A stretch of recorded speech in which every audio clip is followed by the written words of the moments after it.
There are many shapes and forms that loss can take, and their impressions upon us are just as varied.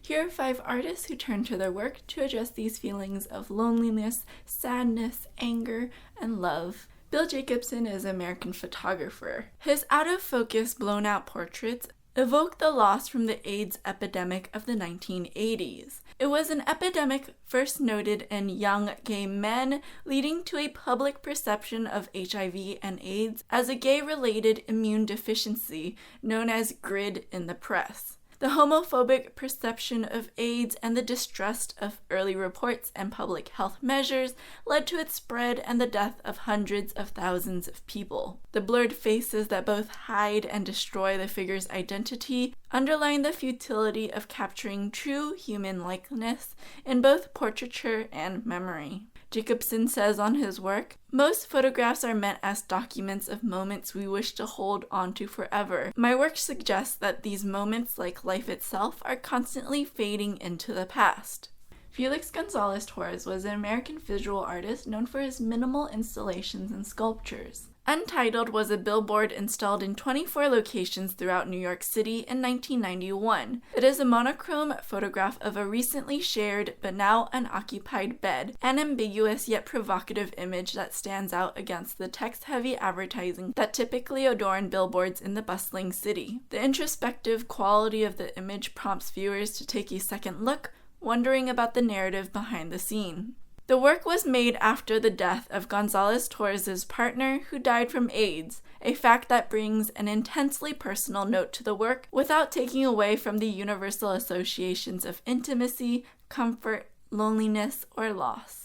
Payway is the artist who lives and works in Los Angeles. Smoke Nose is a wall-sized tapestry that depicts white smoke drifting against a black background. It was created from a photograph which was then embroidered mechanically. Like the smoke in the imagery, the tapestry seems to be in between a transition state itself. While tapestries this large are traditionally labor-intensive, depicting scenes deemed important, like heroic narratives that are commemorative and decorative, this tapestry is somewhere in between a snapshot and a monument.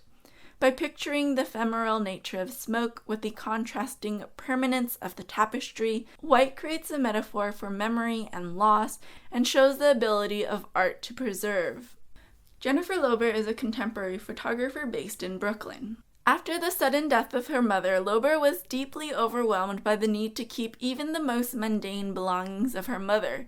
The objects became a source of deep sadness and anxiety, and the artist began photographing them. She documented the objects and posted the images on Instagram, saying, "The casual aspects of sharing on the app was a way to diminish my own sentimentality towards the objects my mom left behind." Each image is paired with a vintage photo of her mother, usually taken by her father. The images of the formerly banal objects, now tangible evidence of her mother's existence, are thoughtful odes to her mother's memory. Francesca Woodman was an American photographer best known for her black and white photographs that feature herself or other female models. She was only 22 years old when she killed herself in 1981 by jumping out of a window, but her images of nude young women with their faces obscured, blurred by movement and long exposures, seem to in some way foreshadow the artist's death. The self-portraits in domestic spaces seem to suggest that not just in physical death, but a sense of emotional or spiritual death in the domestic existence that many women experience. So those are my 5 picks for this week's 5 and 5. If there's any other artists that you would like to share, I would love it if you made a comment down below. As always, thanks so much for watching, and I'll see you guys next time.